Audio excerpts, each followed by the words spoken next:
ایسے بھی لوگ تھے جن سے ایکسپیکٹیشن نہیں تھی کہ وہ اس طرح بولیں گے، مختلف جماعتوں کے مختلف لوگ تھے، انہوں نے تنقید کی اور بلکہ تنقید بھی کی ان کی۔ انہوں نے اس طرح کہا کہ مفتی صاحب نے یہ جو ورڈز بیان کیے ہیں یہ بالکل نازیبہ الفاظ ہیں، اس طرح ان کو نہیں بولنا چاہیے تھا۔ اختر صاحب ایسی کوئی عقلی دلیل اور لاجیکل ایویڈنس دیں خدا کے نہ ہونے پر جو ڈیفینیٹ بھی ہو، تو میں یہ اعلان کرتا ہوں کہ یقیناً میں اس ایویڈنس کو قبول کروں گا اور اس پر غور کروں گا، لیکن ساتھ میں یہ بھی اعلان کر دیتا ہوں پریڈکشن کے طور پر کہ ایسا کوئی ڈیفینیٹ آرگیومنٹ کوئی نہیں پیش کر سکتا۔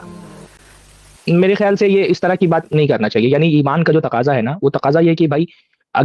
جو بھی باطل ہے وہ جو بھی پیش کرے گا اپنے لیے بطور دلیل کے طور پہ، تو وہ شبہے کے علاوہ کچھ نہیں ہوگا۔ اللہ تعالیٰ کے وجود پر ہمارا ایمان اتنا کامل ہے اور اس کے دلائل اتنے مضبوط ہیں کہ یہ کہنا بھی ایک حد تک ٹھیک نہیں ہے کہ آپ کہیں کہ میں غور بھی کروں گا۔ یہ کہنا چاہیے کہ میں اس کا جواب دوں گا اور ڈیفینیٹلی اس کا جواب دوں گا، یعنی وہ زیادہ سے زیادہ کوئی بات اگر پیش کی بھی جا سکتی ہے تو وہ سوائے شبہے کے اور کچھ نہیں ہو سکتی، وہ دلیل نہیں ہو سکتی، وہ شبہ ہو سکتا ہے۔ تو اس پر غور کروں گا بولنے کی بجائے یہ کہنا چاہیے کہ میں اس کا جواب دوں گا، تاکہ ہمارا یقین اور ہمارا ایمان ایک دم پختہ ہے اللہ تعالیٰ کی ذات پر۔ کسی کے ذہن میں یہ بات نہیں جائے کہ بھائی ہم غور کریں گے، اور ممکن کہ غور کرنے کی بات پھر یہ آ جاتی ہے کہ ہم کسی اس امکان کو تسلیم بھی کر دیں کہ اس طرح کا کوئی امکان ہے جس پر غور کیا جا سکتا ہے، لیکن ہم اس کا جواب یہ دینا چاہوں گا، آپ سب لوگ غور سے سن لیں، یہ حکمت کے موافق جواب تھا ان کا۔ یہ تو وے آف پریزنٹنگ دعویٰ ہے، یہ طریقہ ہمیں اسلام نے سکھایا ہے، قرآن نے سکھایا ہے۔ آپ قرآن مجید کی آیت پڑھیں، قرآن مجید میں اللہ تعالیٰ بیان فرماتا ہے کہ اے نبی کریم صلی اللہ علیہ وسلم ان سے کہیے قل فأتوا بکتاب من عند اللہ هو اہدی منہما اتبعہ ان کنتم صادقین، کہ آپ ان سے کہیے کہ تم میرے پاس لے کر آؤ کوئی ایسی کتاب جو کہ ان دونوں سے زیادہ ہدایت دینے والی ہو، میں اس کی پیروی کروں گا اگر تم سچے ہو۔ تو حضور نے فرمایا میں اس کتاب کی پیروی کروں گا۔ کیا یہاں پہ قرآن پہ شبہ ہے آپ صلی اللہ علیہ وسلم کو کہ جو آپ نے فرمایا کہ میں اس کی پیروی کروں گا؟ بلکہ نہیں، یہ وے آف آرگومنٹ ہے، یہ وے آف پریزنٹنگ دعویٰ ہے۔ اسی طرح اس سے بڑھ کر ایک مثال جو قرآن مجید کے دوسرے مقام پہ اللہ تعالیٰ نے پیش کی، لو کان للرحمن ولد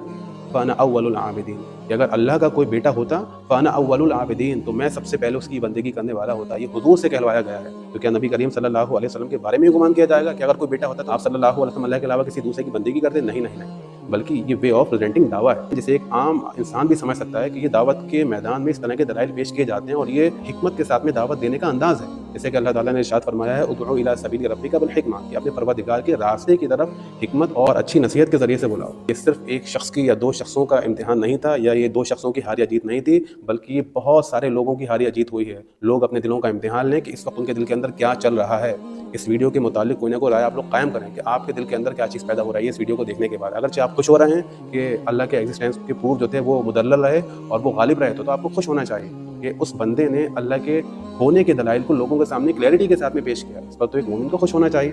نہ یہ کہ آپ فرقہ بندی میں پڑ جائیں اور آپ فرقوں کی نگاہوں سے اس ڈیبیٹ کو دیکھیں۔ تو ظاہر سی بات ہے فرقہ سب سے بڑا فساد ہے اس روئے زمین پر، اور فرقہ بندی کرنے والے کے تعلق سے حضور سے بھی ارشاد فرما دیا گیا کہ آپ کا ان سے کوئی تعلق نہیں ہے۔ تو خدا را آپ ان تمام باتوں سے توبہ کریں اور کوشش کریں کہ فرقہ بندی کو ختم کریں، اور جو چیز جس نگاہ سے دیکھنا چاہیے